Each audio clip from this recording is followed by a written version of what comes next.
Bonjour à tous, bienvenue ici, vous êtes au bon endroit au bon moment. Aujourd'hui, je vous lis un texte inspirant de Maud Simon, « Fais ce qu'il te plaît ». Bienvenue et merci d'avoir pris la décision de partir à la recherche de vos rêves, de vos talents et de vos passions enfouies.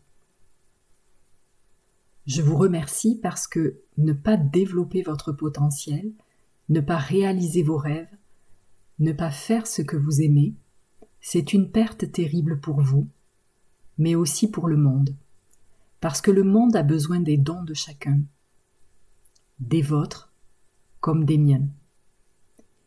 Et lorsque vous trouvez votre voie, lorsque vos activités vous épanouissent, lorsque votre existence trouve tout son sens, vous aidez les autres par la même occasion, en les inspirant, en leur offrant votre enthousiasme et la richesse de vos talents. Nous dépendons tous des talents d'autres personnes et nous nous devons de donner le meilleur de nous-mêmes en retour, pour nous-mêmes, pour nos proches et pour le monde. Vous êtes nés avec une combinaison de talents, de qualités, d'intérêts, de valeurs aussi uniques que vos empreintes digitales. Vous avez le pouvoir et le devoir d'être tout ce que vous pouvez être. Et être tout ce qu'on peut être, c'est avant tout identifier, respecter et suivre nos intérêts et nos aspirations. Parce que notre potentiel siège dans ce que l'on aime. Quelque part à l'intérieur de vous, vous savez ce qui est bon pour vous, ce que vous aimez vraiment, vous savez ce qui vous rendrait heureux. Mais vous l'avez perdu de vue parce que vous avez appris au fil des années à devenir raisonnable, réaliste, adulte, responsable. Les contraintes financières, logistiques, familiales, sociales ont progressivement occupé la plus grande partie de votre espace psychique, de votre temps, de votre énergie.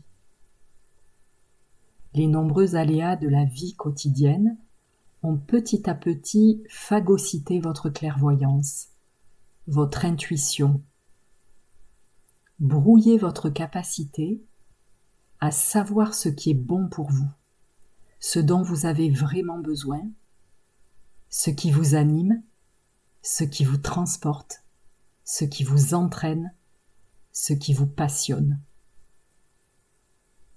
Ils ont flouté votre horizon, vous éloignant toujours un peu plus de vous, un peu plus loin. C'est un problème rencontré par une grande majorité d'entre nous. De multiples voix nous ont répété qu'on mourrait de faim si on voulait devenir artiste, qu'on finirait sous un pont si on imaginait même une seconde être écrivain. On nous a rabâché qu'il nous fallait choisir un métier valable, dans une filière qui recrute, au sein d'un marché porteur. On nous a intimé d'avoir de bonnes notes en maths et d'essayer d'intégrer une école préparatoire ou des concours de la fonction publique. On nous a dit qu'un travail, ça se trouvait. On nous a moins dit qu'un travail, ça pouvait aussi se créer. On nous a affirmé que le plaisir, c'est pour les week-ends, les jours de RTT, les vacances ou la retraite. En sous-entendant donc qu'il était normal que celui-ci soit exclu de notre vie active. Lorsque l'on ose parler d'un de nos rêves à des proches, confier une envie secrète, un projet un peu fou, une idée qui nous euphorise, il arrive bien souvent que la réaction de ces personnes, qui n'ont en fait qu'une vague idée de qui l'on est réellement et de ce dont on est capable, ne soit pas tout à fait conforme à celle qu'on avait espérée. On peut alors se retrouver à la merci d'un œil dubitatif, d'une moue insondable, d'un léger rictus de raillerie ou d'un sourcil circonflexe.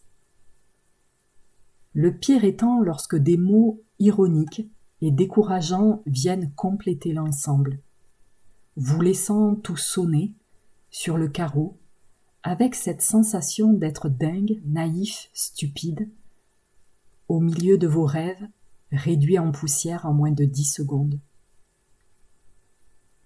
Parce qu'il est bien désagréable de se sentir petit et désapprouvé, on apprend à se détacher de tout ce que nos proches et plus globalement la société pourraient qualifier d'irréaliste. Ce qui fait que dès que nous commençons à penser secrètement « j'aimerais vraiment faire le tour du monde en vélo électrique », créer des jouets en bois, escalader cette montagne, apprendre à piloter, ouvrir un spa pour chiens ou créer des bijoux, une petite voix intérieure s'élève instantanément et débite comme l'éclair une somme écrasante d'objections. Mais c'est impossible, tu n'as pas de temps pour ça, pas assez d'argent, tu es trop vieux, trop pauvre, trop jeune, tu n'as pas fait assez d'études, tu n'es pas assez doué, tu ne vis pas au pays des rêves bleus. Et voilà comment on réduit des rêves au silence, à longueur de temps. Voilà comment on les enfouit. Et quand on enfouit nos rêves et nos passions, c'est notre potentiel, notre joie de vivre, notre équilibre, notre capacité au bonheur que l'on fait disparaître par la même occasion. C'est notre identité. C'est nous-mêmes que nous faisons disparaître. Et le plus invraisemblable dans tout ça, c'est que toutes ces objections sont très majoritairement fausses. Vos rêves, vos passions, votre vocation, vos dons sont là, en vous, presque à portée de main. Ils sont juste un peu éparpillés aux 4 coins de votre esprit et de votre cœur, dissimulés sous quelques tracas, empoussiérés par quelques conditionnements. Mais ils sont là, et nous allons partir à leur recherche. Maintenant, tout de suite, et nous allons les retrouver. Voilà, c'est tout pour aujourd'hui. J'espère que ça vous a inspiré. Je vous souhaite une chouette journée.